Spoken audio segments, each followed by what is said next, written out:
זכות וישרים ישר עניין לא זו וחסידים ברינה ברינה יגילו וחסידים ברינה ברינה יגילו וחסידים ברינה ברינה יגילו וחסידים ברינה ברינה יגילו הם צדיקים. Comme ça il s'assoit à venir. Parce que moi j'aime bien comme ça. C'est ça quoi bien. Si il s'assoit. Non, il s'assoit pas, vas-y. Je suis bien comme ça sur le fauteuil. Bon. Ce soir, Bezrat Hashem, on va aborder un sujet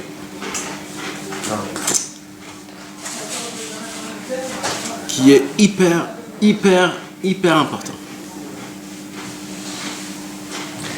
Malheureusement, ça nous touche tous. Ça nous touche tous comme on est. C'est pas évident, la vérité. Je vais même aller dire qu'on est venu dans ce monde, on est venu dans ce monde aujourd'hui actuel que pour réparer ça. Vous savez de quoi je vais parler? Non. Hein? Ouais. Et pas les femmes, les hommes. Ouais. C'est chaud alors. Problème des femmes. Voilà, on va pas parler de meufs. Ouais, il faut enlever la caméra. On va parler des mecs.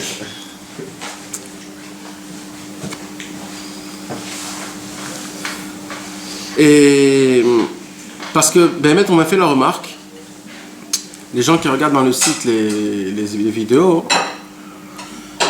il y a beaucoup de gens qui ont commencé à poser des questions au fait de c'est quoi le Tikkun Aklali? C'est quoi? Comment ça se fait que en fait le Tikkun Aklali c'est quoi? C'est une réparation que Rabbi Nachman de Breslev nous a donnée pour celui que Chas Veshalom il tombe dans ce péché-là, le péché, les passions sexuelles. Et c'est quoi cette réparation? C'est une réparation en fait qui est très simple et très facile. C'est-à-dire juste de lire 10 psaumes de Teilim. C'est tout. Et un homme qui a le mérite de le dire en s'attachant à Rabbi Nachman de Breslev, en disant je m'attache à Rabbi Nachman de Breslev, et il dit les 10 psaumes de Teilim, Rabbi Nachman de Breslev, il promet devant 2 témoins que cet homme-là, il n'a plus rien à craindre jusqu'à maintenant. Après, maintenant, c'est son problème. Non, mais là, je sais pas. La fin, c'est quoi? C'est que jusqu'à maintenant, ça veut dire ce qu'il a fait jusqu'à aujourd'hui. Demain, après-demain, c'est une autre histoire. Un tikkun. Un tikkun. La lecture d'un tikkun. C'est quoi la lecture d'un tikkun? Plus les pièces Rosh Hashanah? À Rosh Hashanah, celui qui peut le faire à Rosh Hashanah, pas à Rosh Hashanah, celui qui peut le faire dans le Tziyun de Rabbi Nachman à Ouman, Avec la Zdaka? la Zdaka, il n'y a pas plus haut que ça au monde. Pas à Rosh Hashanah, tout le temps. Tout le temps, dans le kever de Rabbi Nachman, il n'y a pas plus haut que ça au monde. Tu deviens un bébé. Comme un bébé qui naît de nouveau, tu deviens comme ça. Chaque tikkun aklali que tu fais à Ouman chez Rabbi Nachman, tu redeviens un bébé. Ton cahier est, comment on dit, zéro. Ton cahier est tout neuf. Mais, il dit Rabbi Nachman, mais ça fonctionne aussi quand on n'est pas chez moi, c'est moins, il y a moins de force. Mais, quand même, ce qui se passe, c'est qu'en fait, on remet le compteur à zéro. Le compteur, il est à zéro.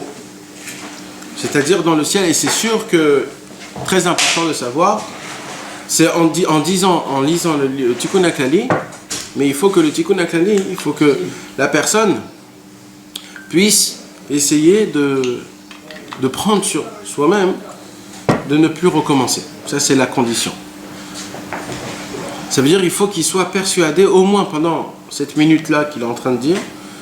Maintenant, si après il a recommencé, ça fait rien. Ça fait rien. Mais au moins en ce moment même, il faut qu'il soit persuadé. Non, mais ça fait pas rien. Si, ça fait rien. La faute, elle est là quand même. Oui, d'accord, mais moi je te parle de maintenant. Rabbi Nachman a promis une promesse. Cette promesse, c'est celui qui lira le Tikkun Aklali, il va le sauver de tous ses péchés.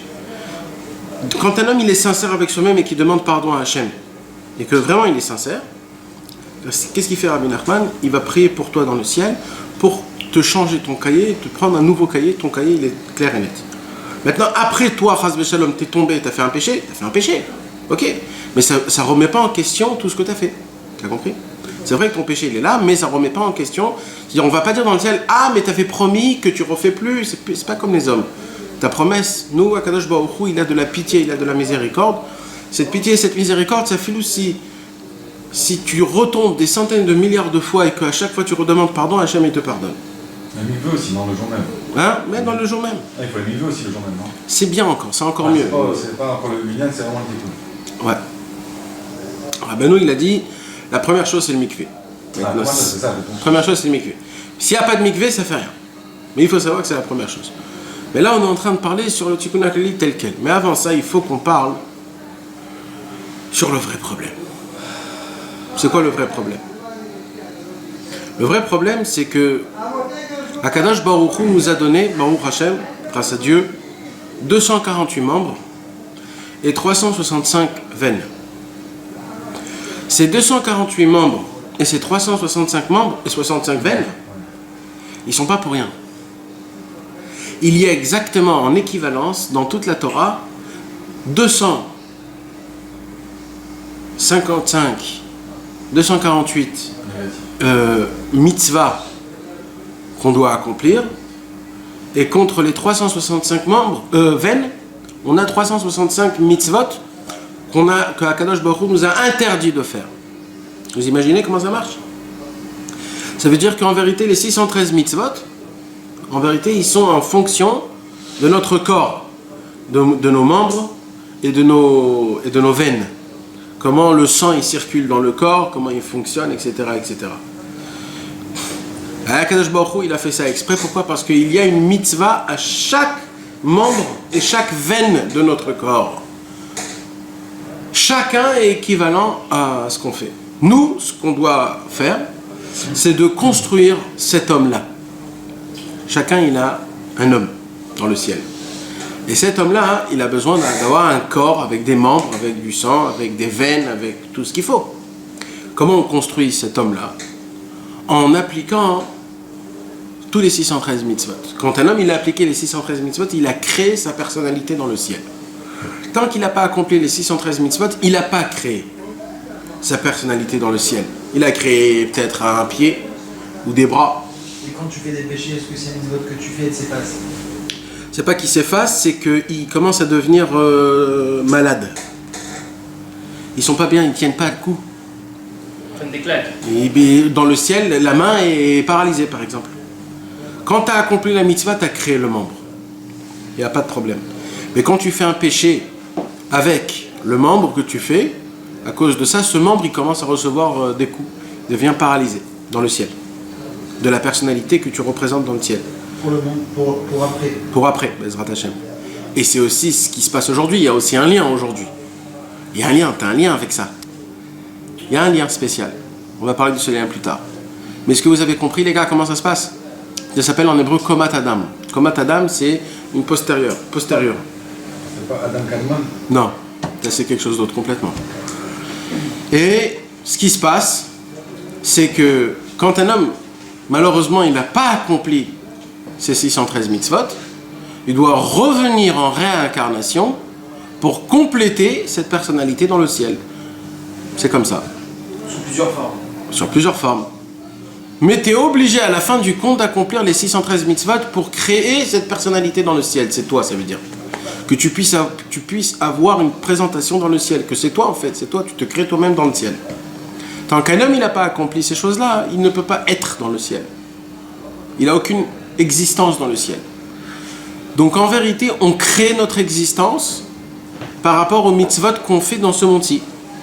Plus on accomplit les mitzvot, plus on crée notre représentation dans le ciel. Maintenant, où il est le problème? Le problème, il est quand on fait des péchés. Quand on fait des péchés, qu'est-ce qui se passe? Dans le ciel, on fait paralyser les membres d'en haut. Par exemple, un homme est parti dans une boîte. Ok? Alors quand un homme il va dans une boîte, par exemple, il va avec ses pieds, il danse avec son corps, il sue, et il regarde, et il fantasme, et il sent des odeurs qu'il n'a pas le droit de sentir, des parfums. Tous ces membres qu'il a fait pour des choses qui sont interdites, dans le ciel, en vérité, qu'est-ce qu'il fait? Il se crève les yeux, il se coupe les jambes, il se fait du mal en fait, il s'amène des problèmes en haut, dans sa personnalité à lui qui lui appartient, mais en haut dans le ciel. Même si tu t'as dit, même s'il rentre dans une boîte et même qu'il fait rien. Rien, il regarde, Ouais. il a senti, il a kiffé, il a fait son tmanik devant une meuf, parce qu'il se croyait mieux, etc. Tout ça c'est du genre, c'est du mensonge, c'est du pas bien. Et toutes ces choses-là, à cause de ça, ça nous casse dans le ciel. C'est pour ça que des fois, on essaye d'avancer dans la spiritualité, dans la Vodat Hashem, on essaye de faire quelque chose de bien. Par exemple, je veux essayer de mettre les tefilines, d'accord? Pourquoi il y a des fois des gens qui n'arrivent pas à mettre les tefilines? Il y a des gens qui n'arrivent pas à mettre les tefilines, c'est parce que dans le ciel, cette personne-là, elle a fauté avec sa main. Et comme elle a fauté avec sa main, elle a cassé la main en haut de son vrai lui, de sa neshama. Et donc dans le ciel, pour lui, c'est très dur de mettre les tefilines. Pourquoi? Parce qu'en haut, il n'a pas de main. Alors ça va être 2 fois plus dur pour lui de mettre les tefilines. Par contre, si cette personne, elle n'aurait rien fait avec ses mains, alors grâce à ça, dans le ciel, sa représentation, son deuxième moi, c'est-à-dire le vrai moi en fait, dans le ciel, comme il a ses mains, c'est plus facile en bas. Tu comprends maintenant le lien qu'il y a entre en haut et en bas? Tout ce que tu as en haut, c'est facile pour toi d'accomplir en bas. C'est comme ça que ça marche. Quand tu casses ton vrai toi dans le ciel, tu casses tout dans... Quand un homme, par exemple, c'est écrit comme ça, quand un homme il a mal quelque part dans un corps, mal au ventre, ou alors mal au dos, ou alors des fois il y a des maux de tête, ou des choses comme ça, etc. En vérité, en première chose, c'est pas pour rien toutes ces choses-là. En fait, c'est pourquoi tout ça. En vérité, c'est parce que dans le ciel, on veut te faire un petit déclic, on veut t'allumer la lumière rouge pour te dire, écoute frérot, t'as mal à ton ventre, c'est parce que peut-être t'as mangé comme un goinfre, ou alors t'as mangé sans bracha, ou alors parce que t'as mangé quelque chose de pas cachère, ou alors t'as mangé du lait, de la viande, t'as pas gardé 6 heures comme il faut, tu t'es dit bon c'est bon 3 heures, c'est bon, il y a des gens qui font 3 heures, ah, c'est bon, et ainsi de suite. Et d'un coup, après 4, 5 fois, 6 fois, 7 fois, un ami, d'un coup il a des mal de ventre. Pourquoi? Akadosh Baruch Hu lui envoie un signe. Ce signe-là, en fait, c'est pour se réveiller et te dire, purée, j'ai mal au ventre, qu'est-ce que j'ai foutu pour ça? Et la personne, elle doit chercher pour dire pardon à Hachem, voilà, j'ai mangé ça ou ça ou ça, et après tout revient comme il faut. Pareil pour chaque chose, parce que les membres, ils sont équivalents aux mitzvot et aux averot. Plus tu fais, plus tu accomplis. Moins tu fais, moins tu accomplis, et tu as des problèmes. Donc chaque mitzvah, en fait, a un lien avec un membre, et chaque avera, il a un lien avec un membre. Quand une personne, chas v'shalom, elle tombe de quelque chose, alors à cause de ça, il détruit sa personnalité dans le ciel. Maintenant, je veux essayer, avec votre permission, essayer de mettre le point. C'est quoi la personnalité qu'on a dans le ciel? Comme on a dit tout à l'heure, je crois que vous n'avez pas encore compris de quoi on parle. Nous, on est dans ce monde-ci. Ce monde-ci, c'est le monde le plus matériel qui puisse exister, le plus rustre qui puisse exister. C'est le monde le plus bas, le plus horrible qui puisse exister. Maintenant, hein, il y a une contradiction qui se fait à chaque instant. Vous savez, c'est quoi cette contradiction? C'est le corps et l'âme. L'âme, c'est la chose la plus sensible et la plus spirituelle qui puisse exister. Et le corps, c'est exactement l'inverse. Et Akadosh Baruch Hu, notre Dieu, béni soit-il, il a fait un miracle chaque seconde qu'il associe ces deux choses en même temps. Chaque personne qui est vivant, il a un corps et une âme. Chaque personne. Et c'est deux choses qui sont différentes. Maintenant, c'est quoi l'âme en vérité? L'âme, c'est quoi? C'est cette personne qui est en haut dans le ciel. C'est ça la Neshama. C'est la personne qui est dans le ciel. Maintenant, la Neshama, quand elle naît, elle n'a rien. Elle a juste un seul point. Et nous, au fur et à mesure, quand on étudie un petit peu, on met les tefilines, on fait Shabbat, on mange kasher, elle grandit la Neshama. C'est comme un corps, exactement comme un corps, mamash comme un corps. C'est comme un corps, mais spirituel, que spirituel. Maintenant, notre travail à nous, c'est de prendre la Neshama et de la créer, de créer des membres, de lui créer un corps qui soit parfait, spirituel bien sûr. Quand la Neshama, elle lui manque ses membres spirituels, la Neshama, elle est handicapée. Elle ne peut pas faire des choses. C'est pour ça, des fois, quand on prie, Dieu ne nous écoute pas. Pourquoi il ne nous écoute pas? C'est parce que, en fait, c'est qui prend notre prière et qui l'amène dans le ciel? C'est notre Neshama. Mais si la Neshama n'a pas de pied, elle peut bouger nulle part. C'est un gros problème, ça. Si la Neshama n'a pas d'oreille, donc quand tu pries, elle n'écoute rien, elle ne sait pas qu'est-ce que tu parles. Si la Neshama n'a pas de bouche, elle ne peut pas plaider pour toi dans le ciel. Elle ne peut rien faire. Elle ne peut pas bouger. Vous comprenez de quoi je vous parle? Combien c'est important de créer la Neshama, de lui créer un corps spirituel. C'est pour ça qu'il y a écrit dans la Torah, c'est très bien le matin, avant que tu donnes à manger à ton corps, donne à manger à ta Neshama. C'est-à-dire, avant, quand tu te réveilles le matin, alors nous on n'est pas des goïms. Les goïms, qu'est-ce qu'ils font? Dès qu'ils se réveillent, tout de suite ils s'assoient et ils bouffent. Non, nous d'abord on se lave les mains, on essaye de mettre les tefilines, de faire notre prière, chacun comme ce qu'il peut. Et après, on lui dit maintenant tu peux manger. Mais je peux te demander un petit truc? Donne d'abord manger à ta Neshama. Comment tu donnes à manger à ta Neshama? Tu étudies une petite étude, tu étudies une petite halakha, ou alors tu dis un petit passage de Torah. Avant de manger le matin? Ouais, c'est bien, c'est pas obligé, mais c'est pour que tu puisses prendre conscience que dans ta vie, il y a aussi une Neshama. Parce que si tu prends pas ça en conscience, tu vas jamais, tu t'en fous complètement de ce qui se passe avec ta Neshama. Et ça, c'est grave, c'est qu'il y a beaucoup de gens qui n'y pensent pas. Leur Neshama, c'est quelque chose de vivant. Si la Neshama, elle est malade, c'est normal que nous, on ne peut pas avancer dans la Vodat Hashem. C'est parce qu'elle est malade, elle est malade. Quand un homme n'étudie pas, c'est comme si qu'il lui donne pas à bouffer chaque matin. Vous imaginez un mec qui n'a pas étudié pendant un an, sa Neshama n'a pas bouffé pendant un an, à quoi il ressemble un mec qui n'a pas bouffé pendant un an? C'est de la folie, il meurt après 2 jours. Mais la Neshama, elle ne meurt pas. Alors à quoi elle ressemble? Elle souffre des misères comme on ne peut pas s'imaginer. Vaut mieux mourir presque. Et quand je vous dis étudier, c'est des petites choses. Hein. C'est pas maintenant de s'asseoir devant un cours pendant 1h30, etc. C'est des toutes petites choses. La Neshama, elle se contente de toutes petites choses. De faire une mitzvah, par exemple. Quand tu fais une mitzvah, alors aussi tu lui donnes un peu de quoi vivre. Elle ressent, elle s'habille, etc., etc. C'est comme ça que ça marche. C'est pour cela qu'en vérité, tant qu'on n'a pas dans le ciel notre représentation, c'est-à-dire notre Neshama qui est comme il faut, alors à cause de ça, on perd énormément. Et après, on se plaint, ouais, comment c'est dur, j'arrive pas, je pourrais jamais être religieux. On se dit des paroles comme ça. Pourquoi on se dit des paroles comme ça? Parce que c'est hyper normal, parce que ta Neshama, elle est complètement malade. Tu fais pas attention à ta Neshama. Ce qu'on te demande, c'est que ta Neshama puisse être comme il faut, de pas qu'il lui manque pas les vitamines E, C, B, A, etc., etc. Nous, des fois, on va chez le docteur nous dit, il te manque des vitamines C, on commence à s'affoler, on va prendre des vitamines C, on va boire du jus d'orange, etc., etc. C'est dommage qu'on ne fait pas comme ça avec notre Neshama. Avec notre Neshama, il faut faire la même chose. Des fois, il nous manque des vitamines C dans la Neshama. Des fois, il nous manque le sourire, par exemple. Ou de sortir dehors, de faire une bonté avec un ami, d'essayer de l'aider, de lui faire un sourire. Ou alors d'étudier des histoires, ou alors de la Torah, des choses comme ça. Pourquoi? Parce que tu fortifies ta Neshama. Maintenant, il y a des gens qui sont, comment s'appellent les grands mecs qui font les building, buddy building. Il y a des gens qui sont buddy building, mais dans la spiritualité, dans leur Neshama. Eux, leur Neshama, c'est des gens qui poussent 100, 200, 500 kilos. C'est des gens qui sont très forts. Pourquoi? Parce que eux, vraiment, ils donnent le paquet comme il faut. Ils mangent des steaks et tout, etc. sans rien. Ça, je vous parle pas de ça. Moi, je vous demande juste une seule chose. Faites vivre votre Neshama. Vivez une vraie vie, les gars. Les gars, je peux vous dire quelque chose. C'est qu'on ne vit pas une vraie vie juive spirituelle. Vous savez, c'est quoi de vivre une vraie vie spirituelle? C'est d'avoir des sensations qui sont tellement fortes que tu te dis, mais c'est quoi ce qui se passe ici dans ce monde? Mais en général, ces sensations, on les a quand on commence. Ouais.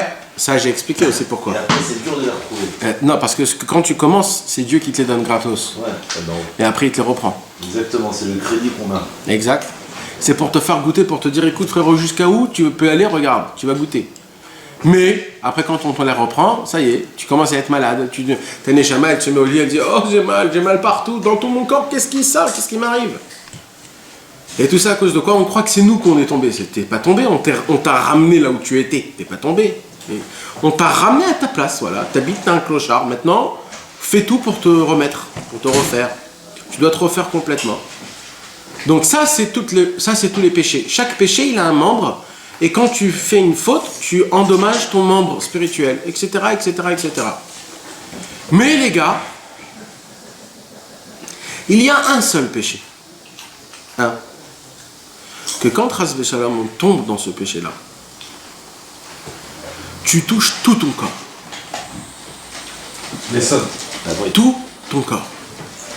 Quand tu touches à ça, c'est tout le corps en entier qui s'explose. Dans la matérialité, vous pouvez me dire quelque chose que quand tu touches dessus, tout tombe? La brûle. Quoi? Non, je parle dans la matérialité. Bah oui. À la matérialité. Bah, Dans le corps, par exemple. Si Chas V'Shalom, je touche. Hein? La brûle. Le cœur, non. En dessous la brique. La tête, Je la- le cerveau. Le cerveau, Il contrôle tout. Ouais. le cerveau, qu'est-ce qu'il a, le cerveau? Tu touches le cerveau d'un endroit spécial, tu peux paralyser tout le corps. D'accord? Le cerveau, c'est le seul endroit où c'est comment on peut dire, la de corps. C'est comme L'ordinateur. c'est l'ordinateur de tout le corps en entier. Ok? Donc si Chas Shalom, il se passe quelque chose au corps, à notre cerveau, tout le corps peut être chala. Le cœur. C'est terminé. Le cœur, pareil. Le cœur? Non, mais il y a des fois où le cœur, il s'arrête, ou le cerveau il continue à marcher. Ah oui. C'est quand le mec il est en coma. C'est pour ça qu'il y a des transfusions Ah oui. des changements. Non. Ah oui. Si, Le corps, il s'arrête. il s'arrête et le cerveau il continue. Non, si le corps il s'arrête, il n'y a plus de vie. Ah ouais. Mais si, mais tu peux. Non. C'est pour ça qu'il y a ils font des changements de. Non, si le corps il s'arrête, il n'y a plus de vie. Ouais, dans le cas, ça, il y a Il n'y a plus de vie. Plus rien. Si le corps il s'arrête. Mais tu peux revivre. Non. Ah bon? Si, si. Par contre, tu peux être dans un coma. Ça veut dire que tu peux. Ton cœur il peut continuer à battre, mais ton cerveau il est plus là. Ça, c'est un truc. Ah, t'as raison, je me suis trompé, t'as raison. Ah, j'ai essayé, mais c'est le cœur vide. Non, et c'est la raison pour laquelle. C'est le cœur le plus important, je crois. Ouais, c'est le cœur le plus important. Mais le cerveau, il a raison, c'est vrai que tu touches un endroit. Oui. Et tout. Aussi, tout aussi. Ouais. Mais ça veut dire c'est le deuxième en partie, le cerveau, que si tu touches, c'est le corps, il est paralysé, mais c'est pas encore la fin, c'est ça qu'on veut dire. Ça veut dire c'est le shlav, ça veut dire c'est l'endroit là où c'est ça y est, c'est ta dernière chance quoi. C'est pour cela que c'est quoi qui est en équivalence du cerveau dans la spiritualité, les gars? C'est Ah oui, c'est de là que ça vient de tromper. c'est notre goutte. C'est bien que la goutte. Quand un homme il veut amener un enfant et qu'il est avec sa femme, alors Akadosh Baruch Hu, par sa grandeur et sa force, nous a créé un corps qui est tellement exceptionnel qu'il a arrangé comment les choses puissent. C'est que le cerveau, la majorité du cerveau en fait c'est du liquide. Et le cerveau, il a besoin de rentrer, comme on dit, dans le fantasme. Sans fantasme, tu peux rien faire. Alors, il faut que dans ta tête, tu commences à rentrer dans l'environnement de ce qui va se passer. Et grâce à ça, hein, le cerveau, il va faire sortir un liquide spécial. Que ce liquide, en fait, c'est quoi? C'est le cerveau, en fait, a demandé à tous les membres, chacun, donnez-moi votre concentré. Et dans le corps, tu ressens des palpitations, soi-disant. Et d'un coup, le cerveau, il ramène le concentré de tous les membres et de tous les veines et de tout ce que tu as dans ton corps. Et pas qu'une seule, des millions. Puisque dans une goutte, il y a des millions je sais pas comment on dit, mais vous comprenez. Donc c'est pas qu'un seul, ce sont des millions. Et le cerveau, qu'est-ce qu'il fait? Dès qu'il attrape ça, il fait faire descendre par la colonne vertébrale. Ça descend dans les 18... les 18... Os. Mais elle part d'ici, non? Non, du cerveau, ça sort du cerveau, du date, ça sort du derrière. Ouais. Quoi, 18 bronches? Ah, c'est quoi, c'est l'os dur là, non? Non, ça non. C'est dedans le cerveau. Il y a, le cerveau, il est Chokhmah bin Hadat. Ça veut dire les deux côtés, droite-gauche. Droite, c'est l'intelligence. Le gauche, c'est les sentiments. Et le dat, c'est la garine, c'est-à-dire le noyau qui recouvre ces deux. C'est toutes les choses après qu'ils ont été faits. C'est-à-dire que tu te rappelles tout le temps ces points 1, 2, 3, 4, 5, 6, 7, 8, ton nom, le nom de ton père. Quand je dis un nom, tu vois la photo. C'est des choses qui sont faites déjà. Ce pas des choses que tu vas inventer. Donc, d'où ça vient? Ça vient de dedans. C'est-à-dire c'est des choses qui cachent, c'est le noyau du cerveau. Il vient, il prend, et il fait faire descendre tout de suite dans la colonne vertébrale. Quand ça va dans la colonne vertébrale, chaque fois qu'il descend dans la colonne vertébrale, il prend encore de la force, et encore de la force, et encore de la force, et encore de la force, etc. Jusqu'à qu'il rentre où? Dans les reins. Dans les reins, il commence un petit peu à se renforcer et à se cuire. On le cuit. Les reins, ça cuit. Et après, il descend là où ça doit être. Et c'est comme ça que un homme, il a des enfants. Maintenant, quand un homme, il fait fonctionner tout ce délire-là, que le cerveau appelle et qui demande à tous les membres, le cerveau, c'est comme le roi. Le roi, il a un pays. C'est quoi son pays? C'est son corps. Et il dit, les gars, on a besoin maintenant, il se passe quelque chose. On a besoin, chacun donner ce que vous avez besoin de donner. Et eux, au lieu de donner un, ils en donnent des millions. Ils ne donnent pas un, ils donnent des millions. On donne tout ce que tu veux, frérot. On t'apporte tout ce que tu veux. Et le roi, qu'est-ce qu'il va faire? Il va tout prendre et il va essayer d'arranger, d'embellir et d'agrandir, etc. Et d'un coup, qu'est-ce qui se passe? Ça sort pour rien. Il ne s'est rien passé. Et le mec, il a fait sortir une goutte en vin. Pour son kiff. Parce qu'il avait envie. Quand il a endommagé ça, quand il a fait faire ça, en vérité, il a fait un trou dans tous les membres.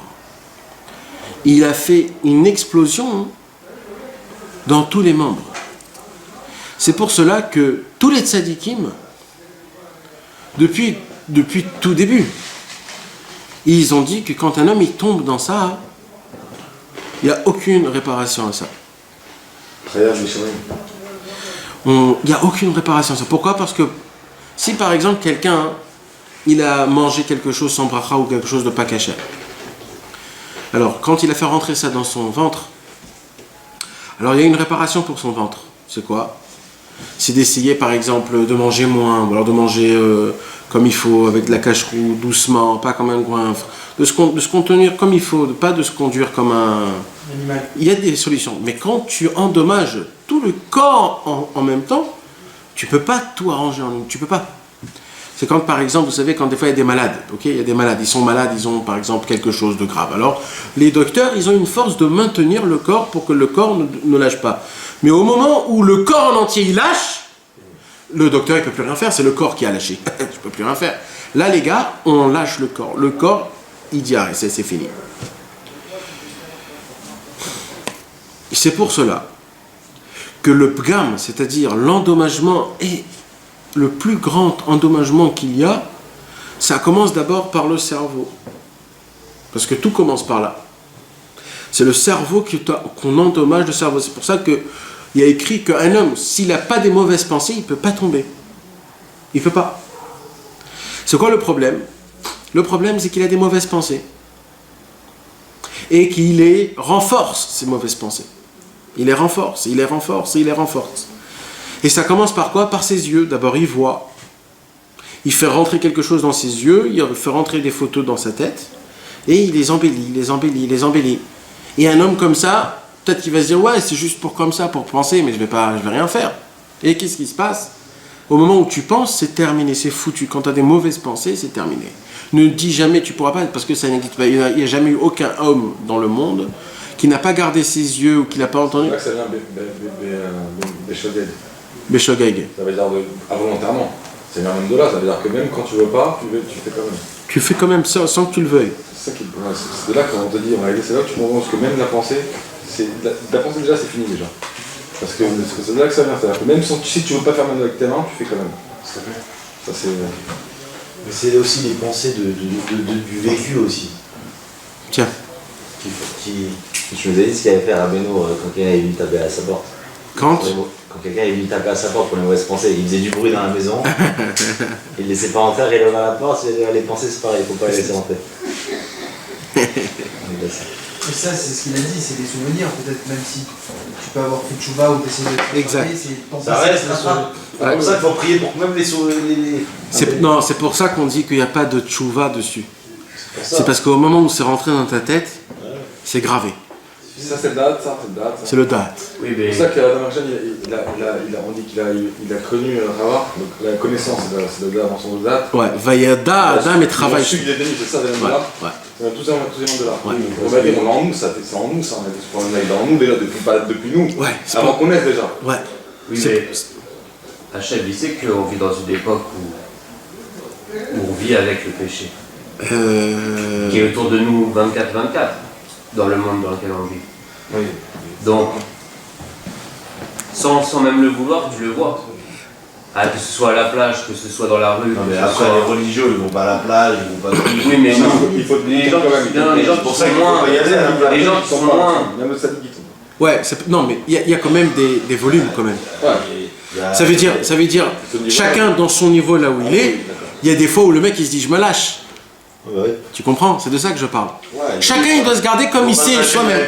Oui, t'as un raisonnement, toi, dans ta tête, tu sais ce qui est bon, ce qui est pas bon. Voilà. Maintenant, mais le problème, c'est quoi? C'est qu'on a tendance à se dire, mais moi, je suis là. Je vis à Tel Aviv, je vais à la plage, etc. Alors, comme ça ou comme ça, je les vois. Donc, allez, vas-y. Fais la fiesta. Et ça, c'est grave. Quand tu te laisses aller. T'as raison, ce que tu dis. C'est pour cela que chacun, en fait, je parle chacun dans son... Un mec qui a une copine, par exemple. D'accord? Il a une copine. Et il vit avec sa copine et tout ça. Quand il entend un cours comme ça, il se dit... Qu'est-ce qu'il se dit? Il se dit, ce cours, il n'est pas pour moi depuis le début, puisque... il n'est pas pour moi. Alors quoi? Alors non. Non, les gars. C'est quoi le Inyan? Le Inyan, et c'est important ce que je vais vous dire, c'est que chacun de nous tous, et Bémet, je vais être franc avec vous, hein, parce que c'est très important, s'il vous plaît, je vous demande, vraiment, par pitié et miséricorde, si vous avez un petit peu pour moi, ne me laissez pas parler dans le vide pour rien.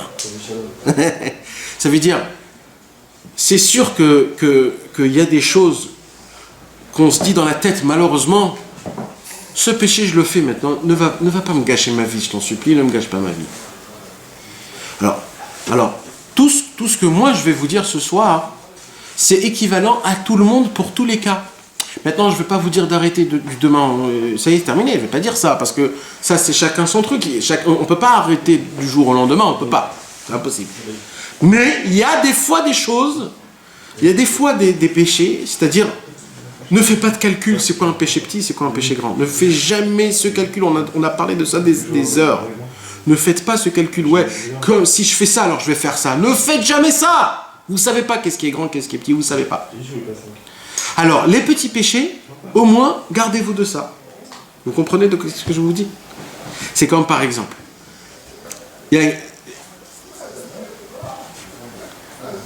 bon, on va continuer. Mais vous avez compris ce que je vous ai dit. Donc ça veut dire, maintenant ne croyez pas que ce n'est pas les gens mariés. Hein. C'est surtout aussi avec les gens mariés. Ne croyez pas que les gens qui sont mariés, ils n'ont pas ce problème-là.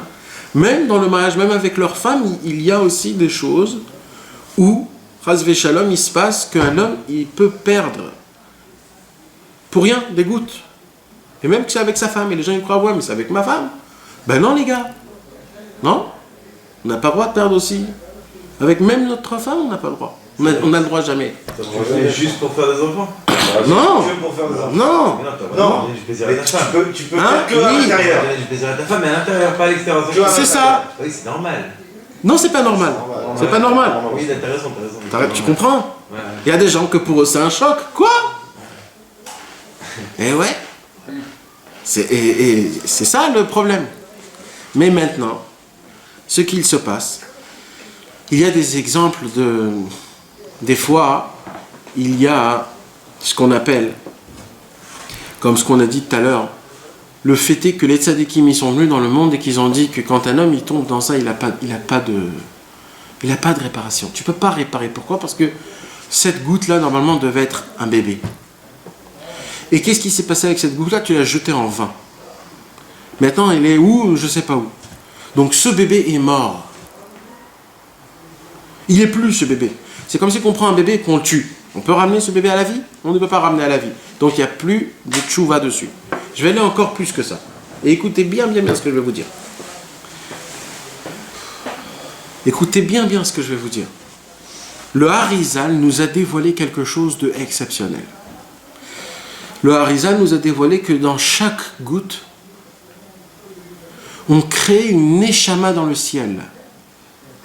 Puisque cette goutte, elle a le potentiel de devenir un bébé. Donc chaque goutte a une neshama dans le ciel, que cette neshama t'appartient à toi, et c'est ton bébé. C'est-à-dire que quand on va mourir après 120 ans, Bezrat Hashem, et qu'on va... Non, ça c'est pas des netzutzot. C'est des goufim. Neshamot, c'est des neshamot. C'est des neshamot. Qui sont pas complètes. Non, c'est des gens qui n'ont pas de corps. C'est des neshamot qui n'ont pas de corps. Maintenant, ces neshamot-là, vous savez c'est quoi ces neshamot-là? S'ils ont été faits bekashrut, c'est-à-dire avec une femme, qu'elle n'était pas nida et que tout était fait comme il faut, Ces neshamot-là, on crée plein de neshamot comme ça. Ces neshamot, ils vont où?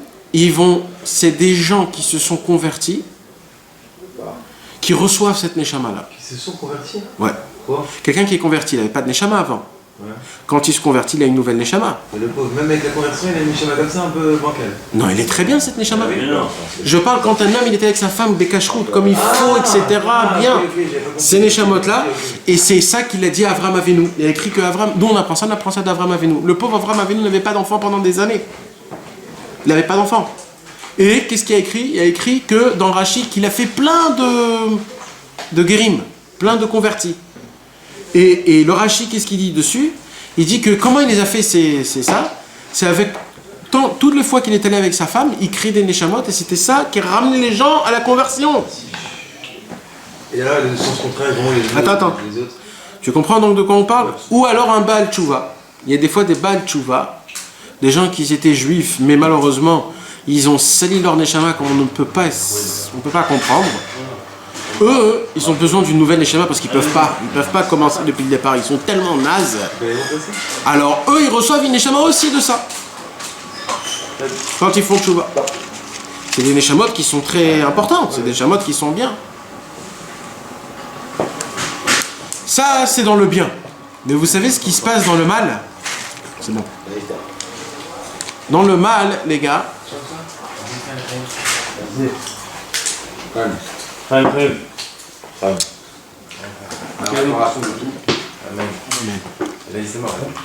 Oh, c'est mort. Non. Il faut rester jusqu'à la fin du cours. Il faut rester jusqu'à la fin du cours. Là, tu l'as retenu celui-là, c'est mort. J'ai pas dit c'est mort. J'ai dit que tous les saïkim ont dit que c'était mort. Surveille-le. Il pense pas comme nous. Attends, bien on continue. Maintenant, qu'est-ce qui se passe quand un homme, Chas v'Shalom, a fait faire en vain? Il a fait que ça a été tout seul, ou que ça a été avec une femme, ou que ça a été je ne sais pas comment, ou de quel truc, etc. etc. Mais ça n'a pas été là où ça doit être comme il faut. Eh ben, on crée une neshama qui ne peut jamais s'habiller encore. Donc, ce sont comme des enfants handicapés. Ils ne peuvent jamais redescendre en bas. Donc, ils n'ont pas de tikkun. Et ils sont ni en haut, ni en bas. Ils sont ni en haut, ni en bas. Parce que même en une personne handicapée, on ne reçoit pas une neshama comme ça n'a rien à voir. Non, ça n'a rien à voir. Okay. Mais c'est un enfant à toi. Maintenant, cet enfant-là, il est vraiment à toi. C'est-à-dire, après 120 ans, il t'appelle papa en haut. En haut, il t'appelle papa. Et ils grandissent avec le temps. Ça, c'est toutes les gouttes. Mais alors, quand tu fais l'amour sur des milliers de gouttes, c'est une fois l'amour. Non, non, c'est un. Chaque goutte, c'est un. Chaque goutte, c'est un. Une fois l'amour, c'est une. Ouais. Chaque goutte, c'est un. C'est vrai qu'il y a des milliers de possibilités mais chaque goutte, c'est une. C'est comme ça. Comme quand un homme il va avec une femme, il n'a pas des milliers d'enfants. Il a un seul enfant. Parce que dans tout ce qu'il y a dedans, il y a un enfant qui sort. Donc, Il faut avoir plusieurs enfants. oui, mais dans la généralité de tout, c'est un. Et des fois, il n'y a pas. Des fois, il n'y a pas. Mais dans la spiritualité, il y a tout le temps. C'est comme ça. Maintenant, il faut écouter jusqu'à la fin, hein, les gars. Là, c'est juste pour vous expliquer comment ça marche. D'accord ? Non, on ne fait pas des cours avec Rasra. C'est pour donner le... Non, mais il faut savoir quand même combien c'est grave. Parce que les gens, ils ne comprennent pas jusqu'à où ça peut y aller. C'est ça le problème. Ah, bien venir, tu veux pas boire quelque chose, manger quelque chose, tu donnes à ton ami. Ah. C'est l'histoire de Machou. Assieds-toi. C'est l'histoire de Machou, qu'on a, ça te masquer, ça te le mettre. Maïa.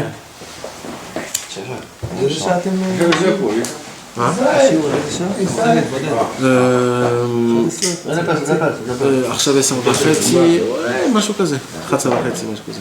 moi merci.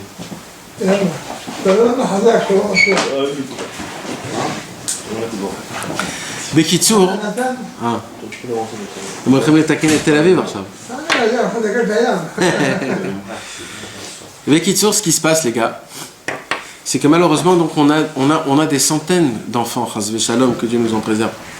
Mais vous savez, hein, Chas v'Shalom. Mais vous savez c'est quoi le problème? Le problème, c'est que ces enfants, ils ont faim. Ils ont besoin de quoi manger, de quoi, parce qu'ils doivent grandir. C'est des vrais enfants, ben mec, c'est des enfants mamache. C'est pas, ne croyez pas que c'est comme ça, Stam, ce que je vous parle, c'est du vrai sur vrai, c'est vraiment, vraiment. Et vous savez, c'est quoi leur manger? Leur redonner plus. Exact. Parce que tu t'alimentes le. Exact. Tu l'avais déjà dit ça. On l'a entendu. De faire un autre péché le même. Bah oui. C'est pas compris. Un enfant qui a été né comme ça, Chazve Shalom, d'une goutte. Il a faim après 2-3 jours. Et de quoi il a faim? Tu refasses encore une fois la même chose. C'est pour ça que c'est dur. Plus tu fais, plus il te demande. C'est vrai que t'as envie de. Amen. Donc un homme qui a Chazve Shalom 1000 enfants. Il a 10 000. T'imagines combien le mec il a faim d'un coup? Et il se dit purée, je suis obligé, là j'en peux plus. Et pourquoi? C'est parce qu'il a des centaines de milliers d'enfants qui lui réclament. Fais le péché, encore une, on a faim, on a soif. Mais Rabbeinu, il a dit le désespoir n'existe pas. Attends. D'abord, ne te mets pas directement dans ça. Oui, c'est ça, il faut comprendre la gravité. Et d'abord, voilà, si tu comprends pas la gravité, tu comprends pas c'est quoi. Parce que Bémet, c'est dommage que. Parce qu'on est complètement à côté de la plaque et on peut pas, frérot. Tu sais, je vais te dire un truc. Rabbi Nachman a eu cette force, le seul au monde, dans tout le judaïsme, puis la création du monde, c'est le seul mec au monde qui a dit cette parole-là. Et il a dit parce qu'il avait les épaules pour le dire. Mais tu sais un jour, qu'est-ce qu'il a dit, Rabbi Nachman, à un de ses élèves? Il a dit, à cause de toi, à cause de tes péchés, je crache du sang. Et j'ai tellement craché de sang qu'il y a des ruisseaux et des ruisseaux du sang que j'ai craché à cause de tes péchés. À une seule personne. Maintenant, Rabbi Nachman ne lui a pas dit à cause de toi et tout ça. Il a dit juste, sache-le. Sache-le. Je vais te réparer, t'inquiète, frérot, t'inquiète. Je vais te réparer. Mais non, moi, je crache du sang pour toi. C'est moi qui crache du sang pour toi. Juste, sache-le. Tu comprends? Ça veut dire, ne crois pas que j'ai la main qui fait tout comme normal, etc. Moi, en haut, je crève. Alors, ne veut pas dire, ouais, moi, on fait la fête, y a Rabbeinu en haut. C'est pas ça. Non, mais on a tendance à se dire ça, malheureusement. Non, c'est pas. Tu comprends ce que je te dis? Il y a des personnes qui croient en ça. Ben, c'est pas bien, ben, il faut qu'ils sachent. Ouais, c'est pas bien. Mais non, mais parce que quand tu connais la qualité des temps. Voilà, c'est pas bien. Et c'est pour ça que les Breslev, parfois ils sont pas bien vus à cause de ça, parce que les gens ils disent qu'ils prennent pas le péché. Non, ça je crois pas. Ça c'est les gens qui connaissent rien de rien, ils se disent ça. C'est des gens qui connaissent rien. Rien de rien. La vérité. De quoi tu parles? C'est des gens qui connaissent rien. Mais ils le disent. De quoi tu parles là? Ils disent, ah, ils veulent toujours être joyeux, même quand tu fais des péchés, il faut être joyeux, ça veut dire qu'ils prennent pas le péché comme. Non, mais le fait d'être joyeux, c'est que. Tu vois, le pire dans tout ça, c'est ce qu'on va y venir, c'est que de désespérer de ça, aujourd'hui grâce à Dieu, on a le réparation de ça. Et le fait de trouver la tristesse, c'est pire que tout parce que tu ne peux même pas te faire un petit peu de pouvoir préparer. Ouais. quelqu'un il fait du tout, il y a un hasard qui peut et ça il vient. C'est pour ça que c'est très puissant qu'il a bien. Ouais, tu vas encore monter là-dedans, mais tu vas faire la même chose. فاهم حضرتك بكاتي أشوف كمان قدول ما تم حضرتك بكاتي. Quoi? Ça répond aussi toutes les midotes. Ouais. Ça, on croit que ça agit sur la question. Alors, on sait que c'est le principal, c'est lié ça. Pourquoi j'ai mis la tête que tu m'as donnée? En vrai, ça agit de là de ton tabac. Avec toute la tête que tu m'as donnée, je vais la mettre une cigarette. Quand Rabbeinu était un enfant, Oui, il faut mettre un cas. alors Rabbeinu il a commencé à se travailler sur soi-même. Et il a commencé à se travailler sur soi-même. Et jusqu'à qu'il arrivait au Brit. Et quand il arrivait à se travailler au Brit, le Yetzer Hara il est venu en personne à Rabbeinu. Et il lui a dit, frérot, je te donne tout. Ouais. Ça tu me le laisses. Rien que ça tu me laisses à moi. Je te donne, je vais te donner les forces pour briser la bouffe, pour briser l'argent, pour briser les honneurs, pour briser les grandeurs, pour tout briser. Tu seras un homme parfait. Mais ça, le Brit, tu me le laisses à moi. Rabbeinu, il lui a dit, Tiens tout. prends tout, laisse-moi que ça. Il a dit oui. Tu t'imagines? Quand tu répares ça, tu as tout réparé. Et dans le premier mot de la Torah, Bereshit. C'est quoi Bereshit? C'est Bet Resh, et les deux dernières Yud Tav, la brite. Et au milieu, Aleph Shin, Esh, le feu. Déjà, même dans le premier mot de la Torah, Brit Esh. C'est Rabbi Shimon Bar Yochai qui dit ça. tu sais dans Bereshit, de combien de façons tu peux interpréter un Il y a un livre comme ça, mais Charim, j'ai vu. Tu connais Zor. Non, c'est un livre, c'est un mec qui a écrit, j'ai oublié le nom, il fait un livre comme ça sur le mot Bereshit. Sur le mot seulement. Incroyable. Ouais, c'est Tikkun Zohar. Tikkun Zohar. Traduit, ouais, c'est ça. Le Tikkun Zohar. C'est Tikkun Zohar. Traduit en français comme ça. T'as pas acheté? Bah non, parce que. Qu'est-ce que tu veux? Est-ce que des conneries et tout. Mais le monde, réellement, le monde qu'on vit aujourd'hui, il est inexistence que grâce à cette faute-là. C'est-à-dire que tout le but de la répression du monde, c'est pour ça qu'Amir Rahman, c'est le péché originel, c'est le péché réel. On vit dans ce monde-là que pourquoi? Que pour apparaître cette faute-là. Ouais. Parce que sinon le monde il aurait gagné, il aurait été. On se regagnait des noms. On aurait réparé la faute d'Adam Arishon. C'est que pour ça. Que pour ça. C'est que pour ça. C'est ça qui est fou. C'est pour ça que je vous ai dit tout à l'heure au début, on est venu dans ce monde pour réparer ça. C'est pour ça que l'essentiel travail, c'est sur ça. C'est pour ça qu'aujourd'hui, quand tu veux fauter, tu as 1 milliard de possibilités de comment fauter. 1 milliard. Tu sors à peine dehors, tu as tout ce qu'il faut. Tu allumes la télé, tu allumes l'internet, tu sors dehors, tu vas dans des bois. Avant, il y avait encore la honte. Il y avait encore une chose qui s'appelait la honte. Il y avait un petit écart. Aujourd'hui, le Yetzara il est devenu tellement très fort, c'est qu'aujourd'hui, même la honte est sortie. Quand la honte est sortie, on est devenu, vous savez à quoi on ressemble? On est des canards, les gars. On est des chiens et des chats, que tout ce qui se passe dehors, on vient et on l'explose. On n'a plus honte. Quand on n'a plus on sait même, on va arrêter, c'est pas rien, comment on faute de tout, quoi. Ça veut dire qu'on n'a même pas à savoir comment on faute, on arrive. D'ailleurs, quand tu fautais, la faute elle devient normale, je crois. C'est devenu tout normal. Allora, passaggi di Zamato, quindi va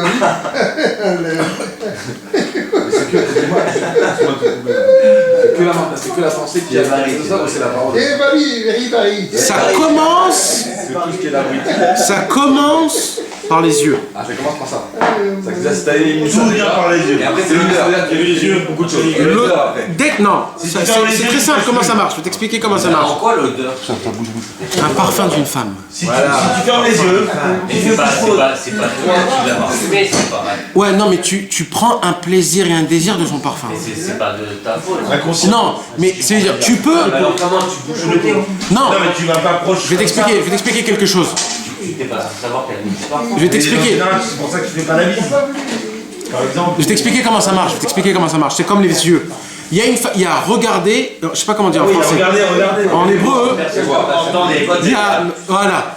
En hébreu, il y a l'irot et il y a les istakel. Tu regardes. Et admirer. Tu regardes. Tu peux voir même une femme stam qui n'est pas bien habillée, etc. Tu la regardes juste parce que tu lui as demandé quelle heure il est. Et quand tu la regardes, tu la déshabilles avec tes yeux. Oui, ça. Tu comprends? Il y a pareil avec tout. Il y a quand quelqu'un il vient, il sent son odeur. Ok, bon c'est bon, il n'a pas fait de ça une histoire. Mais il y a un mec que quand il sent son odeur, il rentre en triple, mec. Et tu sais ce qui peut se passer? Un jour, tu peux passer dans un endroit spécial et ressentir cette odeur. Tout de suite, ça va te rappeler cette meuf. Et si l'odeur, elle te dit juste ça sent bon. Alors ça, c'est pas très grave. Non mais admettons, t'as été avec une fille, elle avait ce parfum là.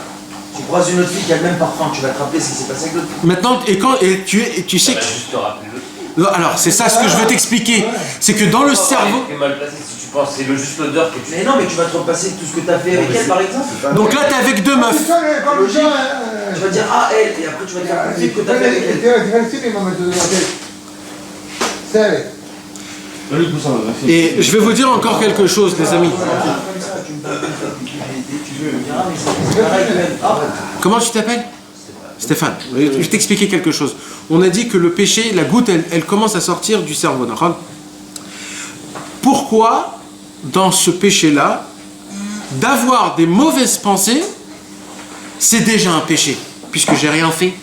Je peux me dire, si j'ai rien fait. Je me laisse triper dans mon cerveau. Où est le problème dans ça? Il n'y a pas de problème. Tu sais, c'est quoi le problème?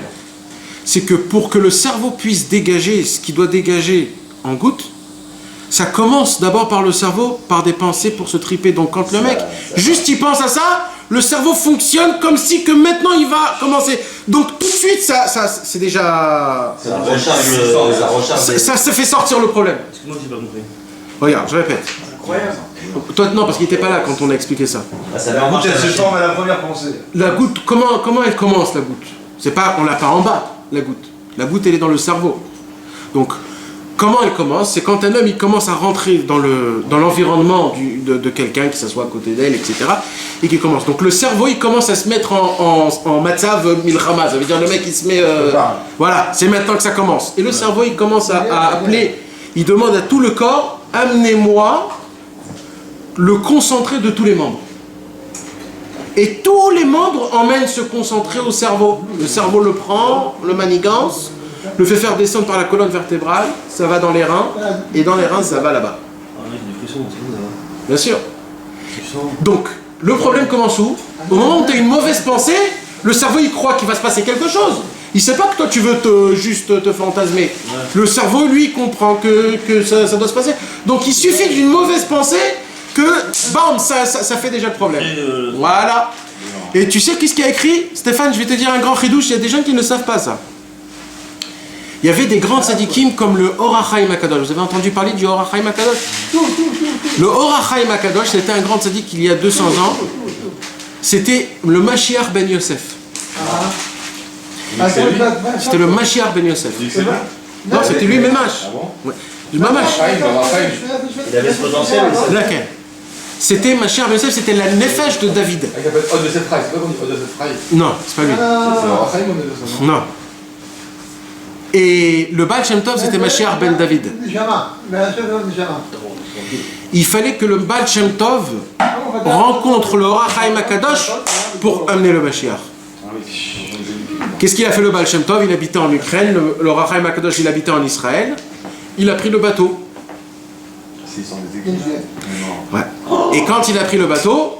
Ils sont les écrits de Bachem Tov. Il a voulu sauter. Ah là, c'est ça écrit avec sa vie. Ouais. Ah là, c'est ouf.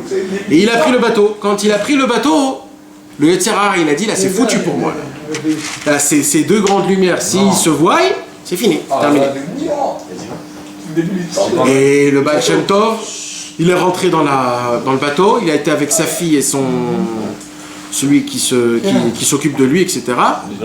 Son gaba et son shamash. Et qu'est-ce qu'il a fait le Yetzer Hara? Il a appelé l'ange de la mer et il lui a dit, je t'ordonne de foutre le balagan dans la mer. Fais la tempête la plus grande qui puisse exister au monde. Et comme cet ange-là, il était très très grand, il était obligé d'écouter l'ange de la mer, le Yetzer Hara. Et l'ange de la mer a fait une tempête de folie. Et ils étaient en danger de vie ou de mort. Et le Baal Shem Tov savait exactement pourquoi il y a une tempête. Alors le Baal Shem Tov, il appelle sa fille, il dit, écoutez les gars, ce qui va se passer c'est comme ça. Ou ma fille, tu sautes à la mer et tu meurs. Et à cause de ça, la tempête va s'arrêter, comme Jonas. Ou alors tous mes écrits, je les jette dans la mer et la tempête s'arrête. Tout de suite, sa fille n'a pas pensé de fois, elle a dit, papa, tes écrits ils sont bien plus importants que moi. Alors moi, je vais me sauter à la mer. Sa fille, elle commence à enjamber le bateau. Et d'un coup, sa fille, elle a une vision. Qu'est-ce qu'elle voit? Elle voit son petit-fils. Et elle voit qu'elle va avoir un petit-fils, que ce petit-fils-là, il va écrire des choses bien plus hautes que le Baal Shem Tov. Alors tout de suite, elle a enjambé la... Elle a dit, papa, tu sais qui je suis. J'ai pas des visions comme un imbécile. Ce que je vois, c'est vrai.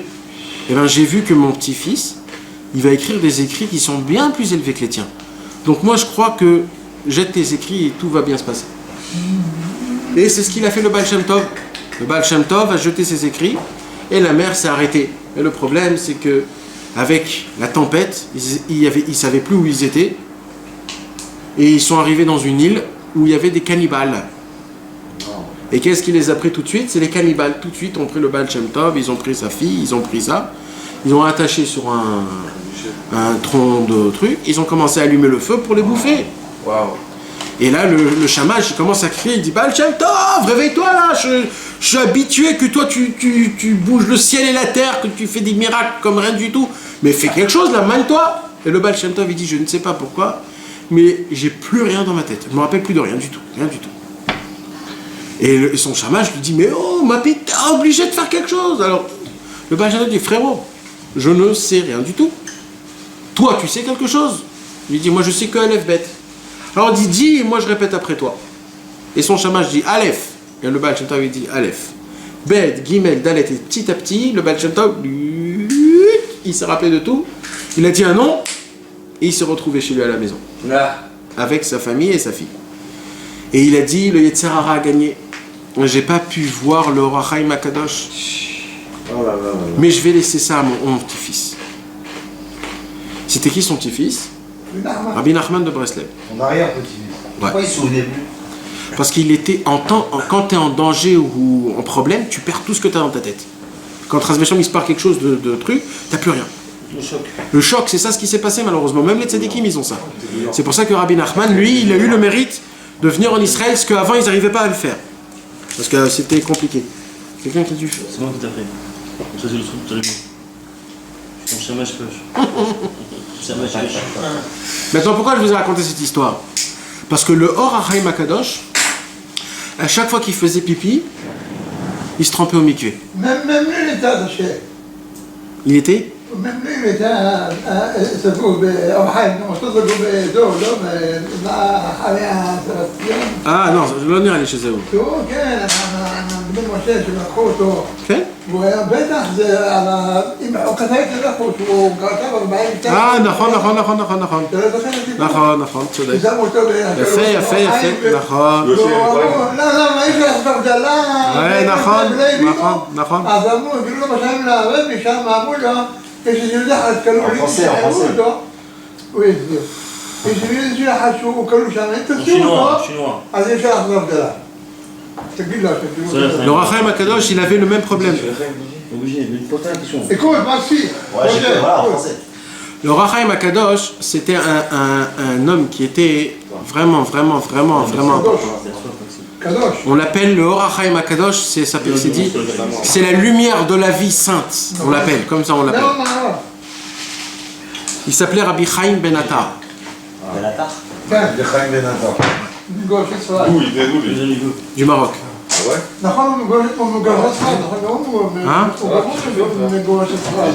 Ouais. Et il est venu très tôt en Israël. Il habitait en Israël. Maintenant, il habitait à côté du Kotel. Il est enterré à côté du Kotel, juste en face. Maintenant, le Or HaChaim Akadosh, quand il était au Maroc, le roi du Maroc lui a dit... Il a vu que de tous les tailleurs, c'est lui le seul tailleur au monde qui peut lui faire la robe du marié de sa fille. Alors il lui a dit... J'ai besoin, je vais te payer ce que tu me demandes, mais j'ai une seule condition, c'est que cette robe, tu l'as faite dans mon palais. Et le Or HaChaim Akadosh, il ne voulait pas rester là-bas parce que c'est un endroit qui est impur. Lui, il a besoin de ses livres, il a besoin du mikvé, il a besoin des gens, etc. Et le Or HaChaim Akadosh, il a dit non. Et il l'a mis en prison. Et il n'a pas pu aussi passer le Washington, non? C'était dans ce même temps. Et il s'est passé des grandes choses, etc. Jusqu'à qu'il est sorti de prison et qu'il est rentré dans une maison et qu'il était humble. Donc il ne se disait pas que c'est lui le Or HaChaim Akadosh. Et les gens, ils venaient, ils lui posaient des questions. C'était des rabbanim. Et lui, il disait rien, il croyait que c'était un glochard.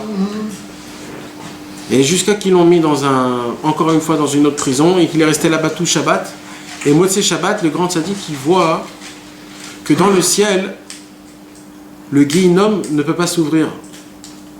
Parce que vous savez que le Guéhinom, pendant Shabbat, il est fermé. Et dès qu'il y a Motzei Shabbat, le Guéhinom, il s'ouvre.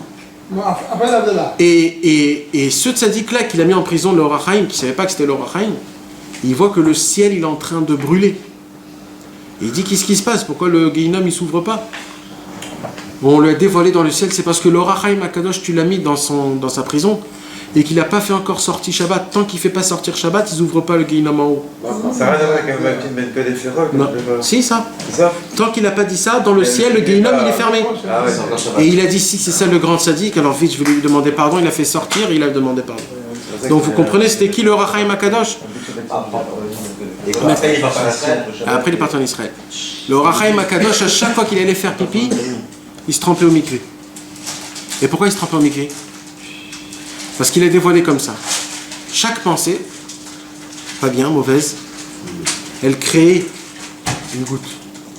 Mais cette goutte, elle ne sort pas. Mais petit à petit, elle descend, elle descend, elle descend. Et où ça sort? Ça sort dans le pipi. C'est vrai que c'est écrit même dans les halachot. Dans le. Comment ça s'appelle? On dirait un Shulchan Aruch. J'ai marqué les lois du pipi. On ne doit pas secouer, etc. Une façon de. On n'a pas le droit de toucher. On n'a pas le droit de toucher quand tu fais ton pipi. De peur que tu te frottes ou. Il y a un argument. C'est spécial. C'est pour ça que c'est là. Ça peut créer des mauvaises pensées. Imagine le niveau de la caméra, frère. Imagine le niveau de la personne. Jusqu'à que ça te. Tu peux faire juste comme ça, mais pas. Tu peux, mais pas. Il faut pas. Normalement, je vais pas rentrer dans ça parce qu'il y a beaucoup de niveaux. Je crois pas. Non, juste pour savoir le niveau. Non, mais je vais vous dire quelque chose. On est tellement crasseux que ça nous fait plus rien, toutes ces choses-là. Oui, mais dans la racine, ces choses-là, c'est important. Avant, les gens ne jamais se lavaient là-bas. Ils se lavaient dans tout le corps et quand ils se rinçaient, ça se rinçait tout seul. Mais jamais ils touchaient là-bas. Jamais on touche. On touche pas. Il y avait des tzadikim. Il y avait un tzadik il a dit, j'ai jamais baissé mes mains plus bas que ma taille. Rien que pour vous, jusqu'à où ça va? Il y a un tzadik qui s'est vanté qu'il n'a jamais vu. Le sien, il n'a jamais vu. Dis-moi qui a dit qu'en donnant une pensée, tu dois normalement avant Rabbeinu, tu peux faire c'est tous les tzadikim qui ont dit ça, c'est le Rabbi Shimon Bar Yochai qui a dit ça. Alors, dès que tu as mis, tu remontes le doigt, c'est moi je pensais que c'était un pur, je sais qu'il en reste toujours un petit peu. Donc, il reste un petit peu comme ça, et après c'est tout.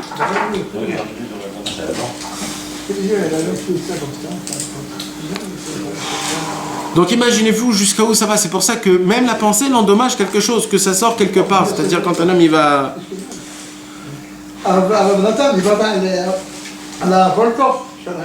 Ouais.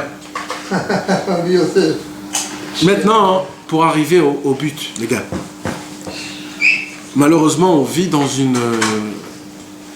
Mais de ça, il faut que vous appreniez quelque chose. Vous savez, des fois, ça m'arrive à moi de dire, par exemple, quelque chose qui choque un petit peu les gens et qu'ils veulent pas recevoir ça, alors ils disent, ouais, mais... Il y a des autres qui disent comme ça, ou alors c'est pas logique, ou alors, mais non, on peut pas recevoir ça, mais tout ça. Il y a des gens qui veulent pas recevoir certaines paroles. Et en soi-disant s'appuyant, ouais, mais peut-être, et on a mal compris la Torah, et que peut-être on peut l'expliquer de cette façon-là. D'abord, un mec qui parle comme ça, il faut qu'il sache que d'abord, quand un homme il tombe dans ce péché du Brit, son cerveau déjà ne fonctionne pas comme il faut. Donc tout ce que tu comprends dès le départ, tu comprends naze. Déjà. Donc n'ouvre même pas ta bouche pour parler. Parce que tu pues, tu as une mauvaise haleine spirituelle. Ton cerveau ne fonctionne pas. Rabbi Nachman dit à un homme qui tombe dans ce péché-là, son cerveau est endommagé, point barre. N'allez pas plus loin que ça. Surtout le cerveau. Mais tu sais c'est quoi le cerveau? Ça veut dire si j'ouvre par exemple même la Torah en elle-même, même la Torah, je vais étudier. Ton cerveau ne le prend pas comme il faut. Tu t'imagines? Hein? לא, זה לא משנה, זה לא נורא, אני לא מדבר על זה. לא מדבר על זה. זה לא נורא. Il dit pas aussi que le vice de l'argent, d'avoir de l'argent, on ne peut pas en sortir. Ouais. C'est comment dire. Ça, c'est le plus important. Attends. Pour l'instant, on est dans le Brit. D'accord. Donc maintenant, ce qui se passe, c'est pour cela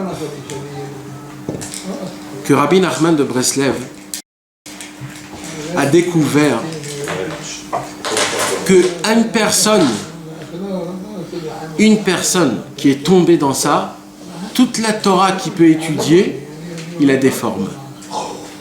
Donc Rabbi Nachman a dit, la réparation ne vient pas de la Torah. Et là les gars, je peux vous ouvrir des centaines de livres et vous faire montrer comme quoi les autres, comme ils ne veulent pas se mouiller les mains, même que c'est des très grands tzadikim, ils disent que sur ce péché-là, ce qu'il faut faire, étudier la Torah. Mais Rabbi Nachman découvre que le cerveau est endommagé, donc tout ce que tu apprends, tu l'apprends pas bien. Donc la Torah ne peut pas rentrer en toi. Ça peut t'aider si tu tombes pas, mais si tu es déjà tombé, t'es foutu, gars. D'un mètre, tu peux. Hein? D'un mètre, tu peux, par contre. Même ça, tu le défends. Pas, mais je peux l'apprendre d'un mètre. D'un mètre que mais après, c'est comment ton cerveau il le perçoit mal. Ouais. Ton maître, il te fait pas. C'est un mètre que tu si c'est un fortiche, c'est pas tout le monde qui peut faire ça. Ouais. C'est des très très grands tzadikim. Mais vraiment, je sais pas s'il y en a aujourd'hui des comme ça. Qui comprennent que ton cerveau est pagoum et que quand même il arrive à te faire rentrer pour que tu puisses bien comprendre ce qu'il veut te dire, sans que ça soit pagoum par rapport à toi. Des tzadikim comme ça, je ne sais pas s'il y en a aujourd'hui dans le monde. Alors Rabbi Nachman a découvert que si la Torah ne peut pas t'aider, il y a quoi qui peut t'aider? La tfila. C'est quoi la tfila? De prier à Hachem de ton cœur. Là, c'est pas quelque chose que tu reçois, là, c'est quelque chose que tu sors. La Torah, c'est d'en haut à en bas, c'est Dieu qui te parle, et la prière, c'est la réponse. De en bas à en haut, c'est toi qui dis à Hachem. C'est un dialogue, en fait. Torah, tfila, c'est un dialogue. Pareil, c'est pareil. Tfila de Bodhidout, c'est pareil. Quand je dis tfila, c'est un mot général. Prier. Mais c'est surtout prier de Bodhidout, t'as raison. Je parle pas de Shacharit Mincha Arvit. Je parle surtout d'un homme qui crée sa conversation avec Dieu du fond de son cœur, qui parle vraiment ce qu'il a dans son cœur. Mais le problème, c'est que nous, comme on est endommagés dans notre tête, c'est que même les paroles qu'on va sortir, ils ont un problème. Donc même ça, tu peux pas. Alors Rabbi Nachman a dit, il faut que je cherche quelqu'un qui a été pur 100%, que lui, il a fait Hitbo des doutes, et qu'on répète son Hitbo des doutes. C'est qui a fait ça? David Ameler. Les psaumes. C'est quoi les psaumes? Les psaumes, c'est David, il n'en pouvait plus avec sa vie qu'il avait. Shaoul, il était contre lui. Avshalom, il était contre lui. Tout le monde était contre lui, il n'en pouvait plus. Il disait Hachem, aide-moi, je t'en supplie. Il a fait Hitbo des doutes. C'est quoi son Hitbo des doutes? C'est les psaumes. Maintenant, Rabbi Nachman, il a dit, si je vous dis de lire tous les psaumes, vous allez péter un câble. Ça va vous prendre 2 jours. Et un homme qui tombe dans ça, il ne peut pas dire tous les psaumes. Alors je vais faire un concentré des psaumes. Les psaumes, ils ont été écrits par 10 personnes. Vous savez ça? Adam Arishon, d'abord. Il a fait lequel? Mizmor Shir Liyom HaShabbat. Après, il y a Yaakov Avinu. Qu'est-ce qu'il a fait, Yaakov Avinu? Tous les Shir Lamaalot. Après, il y a Yosef Hatzadik. Bien sûr. Après, il y a Moshe Rabbeinu. Tfila le Moshe, Isha Elohim. Après, il y a Aaron HaKohen.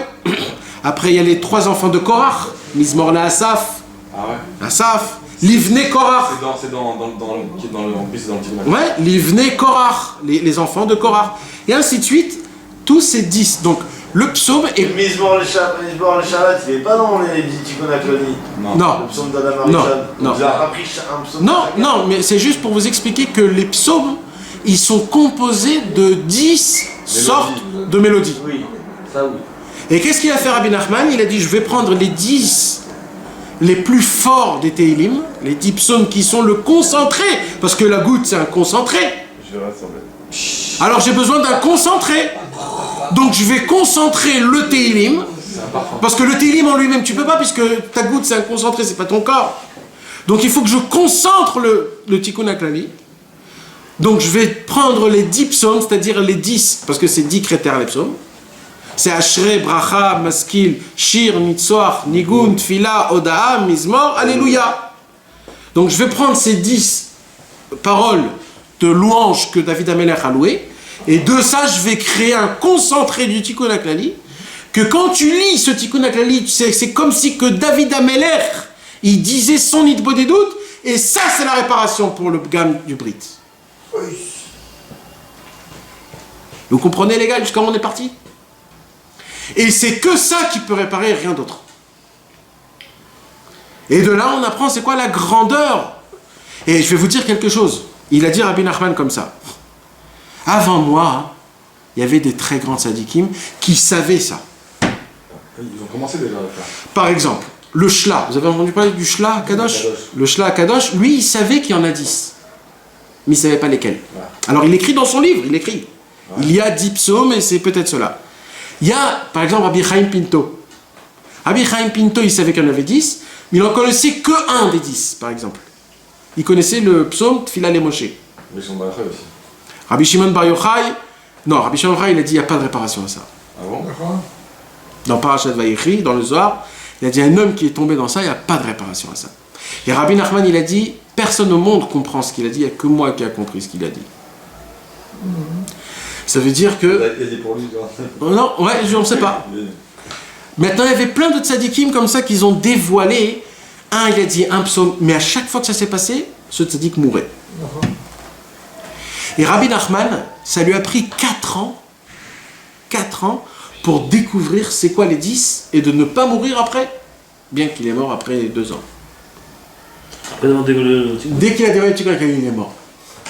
Mais il a dit ça vaut la peine pour sauver 1 milliard de gens que je vois dans le futur qui vont être complètement entoufés par ce péché-là.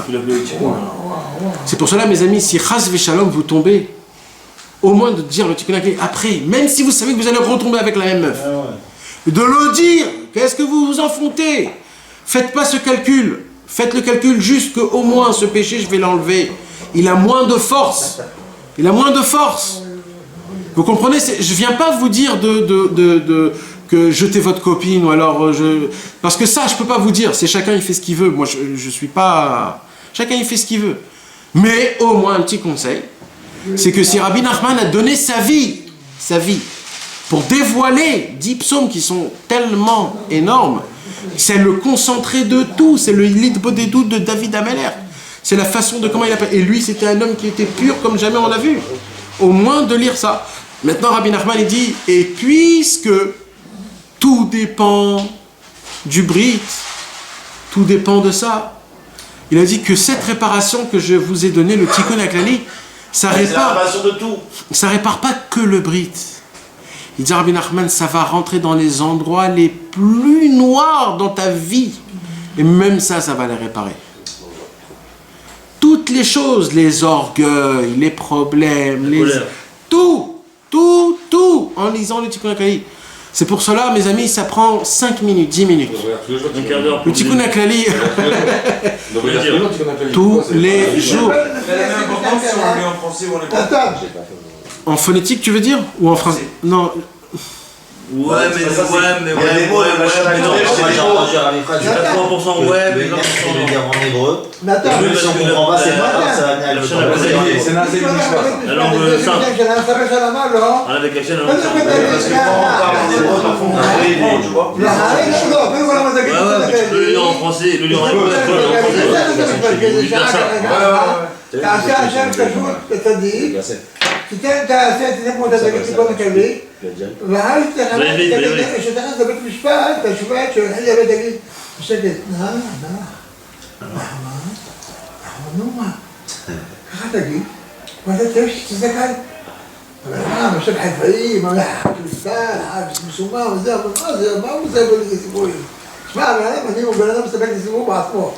הוא נכנס לבית משפט יום של היוש, et d'abord il a dit tout quoi la carrière, donc Zakah, tout ce qu'il avait dit avec Israël, après, il dit, quand il rentre chez le chauffeur, il dit, mais là, je serais un chelou, je marche au foot. Non, maintenant le chauffeur il est pas tranquille. Puis dans un coup, les juifs se tournaient sur le flic. Et lui, il est sorti. Il faut faire la prière aussi de Nathan après le Tikkun HaKlali. Si t'as la force. T'es pas obligé. Elle est longue. Non, il y a il a taillé. Ouais. Nathan, c'est bon, mais non, c'est pas ça la force. Moi je parle de 3-4 pages du l'écouter de celui-là, 3-4 pages. Aouman, si t'as la force, lis-le, mais Aouman c'est bien aussi. Mais on a oublié aussi de parler, parce que quand on parle du sujet de la goutte et de la brute et tout ça, il y a la reine. Il y a là la reine. La reine de... Il en parle Nathan dans ses prières, les prières de Rabbi Nathan. C'est quoi la reine? la reine qui engloutit les. C'est la reine, c'est celle qui la vient reine, pendant la- la nuit. la Celle femme. qui vient pendant la nuit pour. Pour la femme de sa mère. La médude taf. Voilà. Alors ça c'est quoi? C'est ça c'est il y a le Yetzerara et sa femme. Le Yetzerara il s'appelle le Samer Mem et sa femme s'appelle la médude taf. Maintenant dans le mauvais côté, c'est la femme qui est plus forte que son mari. Ça veut dire le Yetzerara il est pas fort comme sa femme elle est forte. Oui, c'est elle. Le Or HaChaim Akadosh, il a dit j'ai combattu le Yetzerara et je l'ai mis par terre tout de suite et je l'ai complètement écrasé. Mais elle, je l'ai juste mis par terre. C'est tout. Et elle, c'est quoi sa vie à elle? C'est quoi? Sa vie à elle, c'est toutes les mauvaises pensées et toutes les gouttes.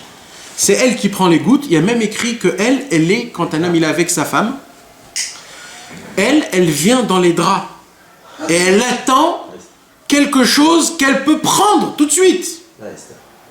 C'est pour ça que c'est important de mettre de la tzedaka ou de se laver les mains avant d'être avec sa femme. Quand tu te laves la main ou tu mets de la tzedaka, elle a plus de force. Il y a même un truc qu'il faut dire, mais on n'a pas le minac de le dire, mais il y a des gens qui le disent quand même. Il y a un truc qu'il faut dire avant d'être avec sa femme, que quand tu dis ça, elle n'a pas de force. Mais on ne dit pas qu'il faut le dire. Parce que quand tu dis ça, tu rentres en combat avec elle. Là, je sais, il y a un truc à dire. Ouais. Avant de s'endormir. Non, pas ça, c'est pas ça. Ça- Faut le dire, faut pas le dire. Non, il faut pas dire parce que. C'est à propos de quoi? Hein? À propos de quoi? C'est en appelant des anges. Avant d'aller avec ta femme. Avant d'aller avec sa femme. Ouais. Une phrase. Il y a la femme du Yetzerara qui est là pour prendre s'il y a des mauvaises gouttes qui partent en l'air. Parce que quand un homme il est avec sa femme, avant qu'il est avec sa femme, il y a des gouttes qui tombent quand même. La femme du Yetzerara ou du. Au début. Du salade. Ces gouttes-là aussi, ça nous fait du mal. C'est de ça que je parlais. Donc ces gouttes-là, c'est aussi un problème. Ces gouttes-là, elle vient, et elle attend que ça tombe pour prendre. Et quand elle prend, elle a une emprise sur cette... Moi j'avais étudié avec un rave, on m'a dit que c'était pas ça, ça ne constituait pas en soi le Zeravéatala. Si tu veux savoir vraiment, eh ben oui. C'est oui. Et quoi, elle les garde en réalité? C'est pour ça qu'on a fait, on va chercher aussi celle qu'elle garde. Le Tikkun HaKlali, c'est ça qu'on dit. Dans la prière de Rabbi Nathan, il y a écrit Ben Be'eter, Ben Be'isur, Ben Bechavana, Ben Shelo Bechavana. Pourquoi tu dis tout ça? Parce que c'est des choses que tu peux pas te garder, c'est des choses qui se font tout seul. Quand tu termines par exemple avec ta femme et que tu sors, des fois il y a encore des choses qui sortent. Ça c'est un problème aussi, ces choses-là. Donc ces choses-là, sur ça il faut faire tchouva, il faut demander pardon à Hachem, même que c'est fait sans faire exprès. Le Tikkun HaKlali vient, il t'efface tout ça. Il t'efface tout. Tout, il n'y a plus rien. Quand tu fais tchouva. Vous comprenez pourquoi combien c'est important le Tikkun HaKlali, combien c'est important? C'est pour cela que maintenant on va revenir sur la chose la plus importante quand un homme il veut essayer de faire tchouva.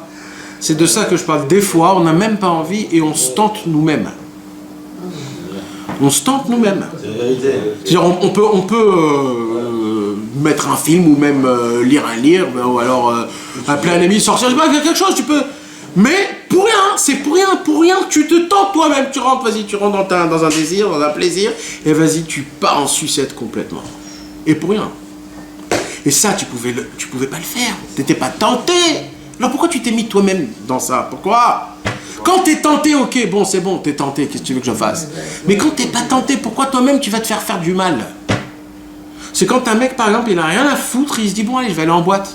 Quand tu vas en boîte, tu vas te faire déchirer par le Yetzirah, il va te déchirer ta tête. Parce qu'on sait qu'on va là-bas pour pécher, malheureusement. Mais je parle de ça d'Afka et Yom Ha'atzmaut parce que je sais que vous tous après vous allez aller en boîte. C'est bon, mais ça fait, je vais pas vous dire ça pour ça, faites ce que vous voulez les gars. Non mais c'est l'Homer d'abord. Ah c'est ça, c'est l'Homer. On peut pas écouter de musique avant là, tu sais. Non, tu peux pas. Interdit. Même pendant la réanimation. Interdit. Surtout pour le voilà, c'est ça. Mais au moins les gars, et, tu sais, un jour il y a quelqu'un qui a posé une question. Je sais pas si je peux le dire ça comme ça devant la caméra, mais il y a des gens, Chas v'Shalom, qui sont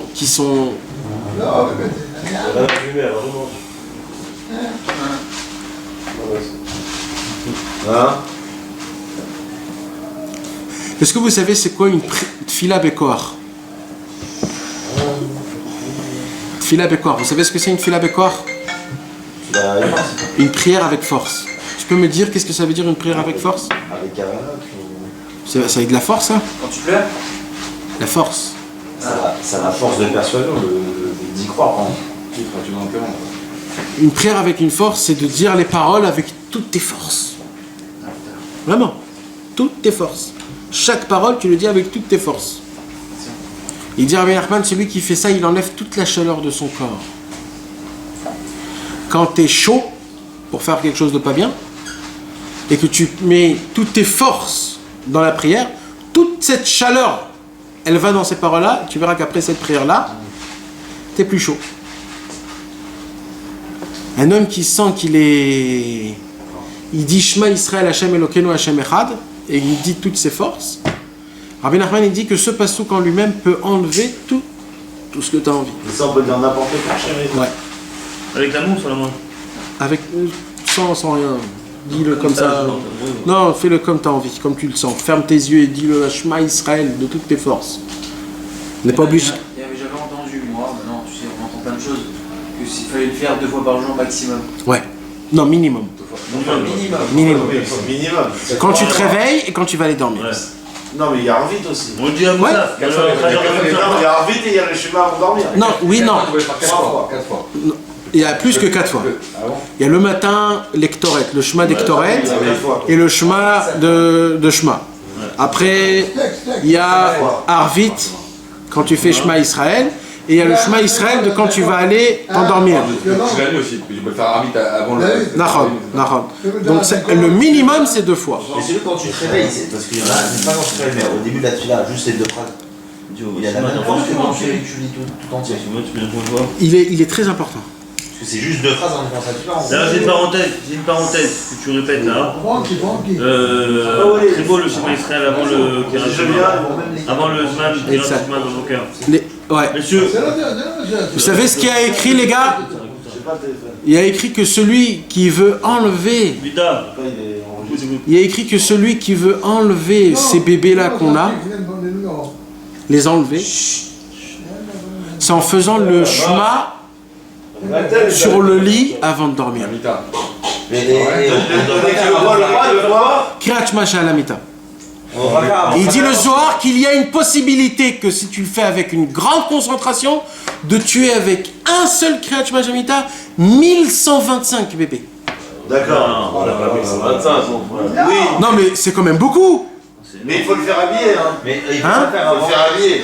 On va dire pas torse nu, on va dire. Pas torse nu, déjà. Et puis, et c'est spécial, il faut le faire aussi. Non, parce qu'on dit des choses importantes quand même dans le schéma. Et il faut pas le dire aussi avant le.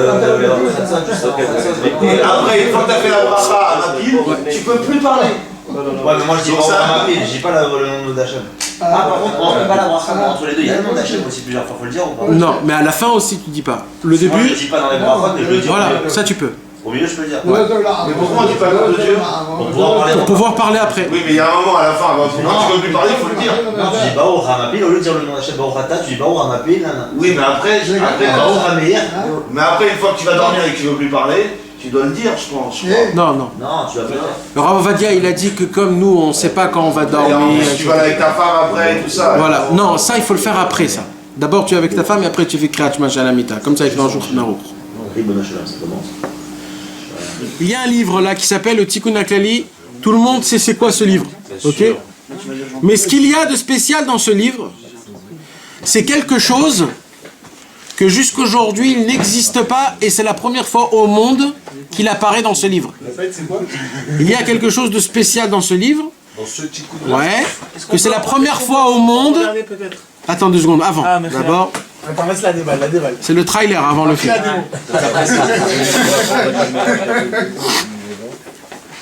Rabbi Nachman de Breslev nous a dit, chaque homme qui fait un péché, malheureusement ce péché vient dans ses os et se grave dans ses os. Et chas v'shalom, tant qu'on ne s'est pas confessé, c'est quoi de se confesser? C'est de redire dans sa bouche, Hachem, je reconnais que j'ai fait péché un tel, je te demande pardon. Tant qu'il n'a pas dit ça, c'est gravé tout jamais à ses os. Mais le vidouille, on le fait pas avant Kippour et à Rosh Hashanah tout le temps. Alors, le vidouille, c'est une mitzvah. Mitzvah, t'as assez de teshuva de faire vidouille tout le temps. Yom Kippour, encore plus. Mais tout le temps, c'est une mitzvah de teshuva. Vitvadou à l'avanotam. Comme ça, c'est écrit. Maintenant, le vidouille, il est très très important.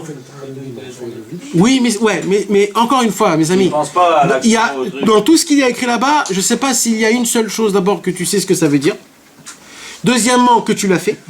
Et troisièmement, que tu lui as pensé. C'est pour cela que ce livre a été écrit. Ce livre a été écrit pourquoi?